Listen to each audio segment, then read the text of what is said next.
توبہ کیسے قبول ہوتی ہے؟ توبہ قبول ہونے کی کیا شرائط ہیں؟ کس طرح توبہ قبول ہوتی ہے؟ حافظ زید، گجرات، انڈیا سے۔ دیکھیں، توبہ اگر اس کا تعلق حقوق العباد سے نہ ہو تو اس کے توبہ کی قبولیت کی 3 شرطیں ہیں۔ نمبر 1 جو علماء نے بیان کی اور یہ قرآن و حدیث سے پتہ چلا ہے، نمبر 1 جو گناہ آپ کر رہے ہیں اس کو چھوڑ دیں، یہ نہیں کہ وہ کرتے رہیں آپ۔ نمبر 2 یعنی اس وقت چھوڑ دیں فوراً۔ نمبر 2 جو آپ سے ماضی میں ہو چکا ہے اس پر آپ کو ندامت ہو کہ کاش میں یہ نہ کرتا، یہ نہ ہو کہ یار ابھی تک تو مزے اڑا لیے، اچھا کیا، آئندہ دیکھیں گے، یہ نہ ہو، بلکہ ندامت ہو کہ یار وہ بھی میں نے غلط کیا۔ تیسرا، مستقبل میں نہ کرنے کا اللہ سے پکا معاہدہ کریں دل سے، اوپر سے زبان سے معاہدہ نہ ہو بلکہ دل میں باقاعدہ یہ عزم ہو، نیت ہو کہ آئندہ نہیں کروں گا۔ تو یہ 3 شرطیں جب پائی جائیں گی تو اس کا مطلب آپ نے سچی توبہ کی ہے، اور اللہ تعالیٰ کا وعدہ ہے کہ جو اس طرح سے توبہ کرے گا اللہ اس کے گناہ کو معاف کر دے گا۔ اللہ نہ کرے پھر اگر دوبارہ غلطی ہو جاتی ہے تو پرانی توبہ خراب نہیں ہوگی اس سے، پھر دوبارہ توبہ کرے۔ تو پہلا تو یہ، ہاں اب یہ تو اصل اصول ہے۔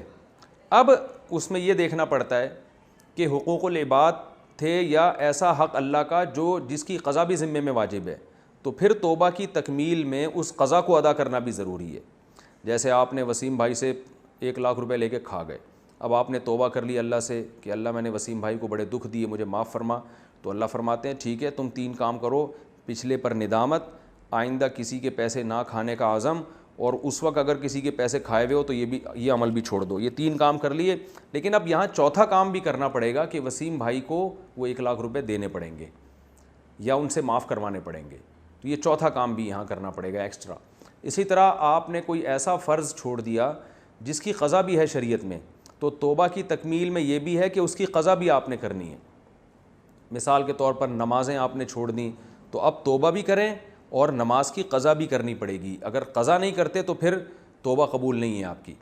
روزہ آپ نے جان کر چھوڑ دیا تو توبہ بھی کریں گے اور رمضان کے روزے کی قضا بھی کریں گے۔ زکوٰۃ آپ نے اگر نہیں دی توبہ بھی کریں گے، اور جو زکوٰتیں اب تک نہیں دی ہیں وہ بھی دینی پڑیں گی آپ کو۔ حج آپ نے ڈیلے کر دیا، نہیں کیا، تو توبہ بھی کریں گے، اور اب جب موقع ملے تو فوراً حج بھی آپ کریں گے۔ تو یہ بھی ہے کہ حقوق اللہ بھی، حقوق العباد بھی وہ کمپلیٹ بہرحال کرنے ہی کرنے ہیں۔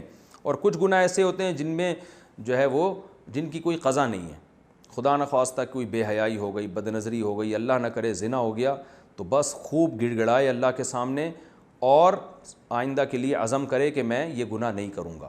لیکن اس میں بھی یاد رکھیں کہ یہ اس عزم میں مخلص ہے یا نہیں ہے، اس کا پتہ ایسے چلے گا کہ آئندہ اس گناہ سے بچنے کے لیے یہ کوئی اسباب اختیار کر بھی رہا ہے کہ نہیں کر رہا۔ مثال کے طور پر کسی کو سینما گھر میں فلم دیکھنے کی عادت ہے، یا انٹرنیٹ پہ تنہائی میں بیہودہ فلمیں دیکھنے کی عادت ہے، فحش فلمیں، اب اس نے دیکھ لیں، اب اللہ سے توبہ کر رہا ہے، تو توبہ تو کر رہا ہے اور عزم کر رہا ہے کہ اللہ آئندہ میں نہیں دیکھوں گا، تو اس عزم میں یہ پکا ہے، یہ اس سے پتہ چلے گا کہ آئندہ اس نے گناہ سے بچنے کے اسباب اختیار کیے کہ نہیں۔ پتہ چلا آئندہ بھی یہ کنڈیاں لگا لگا کے تنہائی میں انٹرنیٹ پہ بیٹھتا ہے، اس کا مطلب یہ خود اپنے آپ کو گناہوں کی طرف دھکیل رہا ہے۔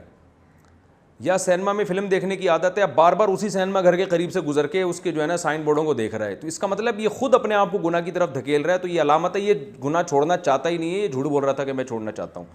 تو اس لیے وہ اسباب اختیار کرنا جو آپ کو گناہ کی طرف لے کر جاتے ہیں، ان اسباب کو بھی چھوڑنا پڑے گا، تو یہ اس کی علامت ہوگی کہ آپ واقعی اس گناہ سے بچنا چاہتے ہیں۔